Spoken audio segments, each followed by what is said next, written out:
As we wait now for the Supreme Court to render a decision about presidential immunity, Donald Trump is required once again to return to a New York courtroom. Turning his court appearance yesterday into something of a campaign stop, former President Trump met with union construction workers outside the courthouse in New York. Today, renewed focus on his relationship with David Pecker, the former publisher of the National Enquirer, who has described trying to suppress negative stories about Trump.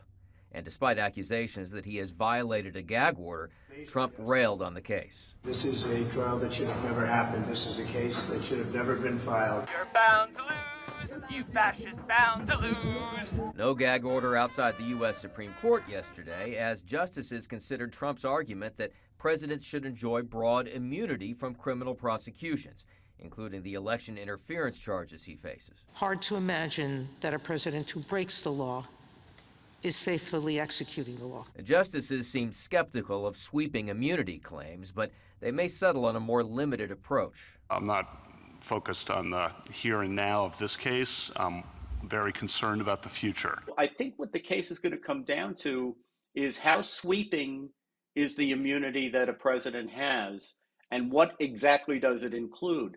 And it may not be possible for the court to decide what it concludes without further proceedings in the lower courts. And if that happens, if this case gets sent back down, it makes it very unlikely that Trump's election interference trial would wrap up before the November election. In Washington, Doug Luzader, Fox News.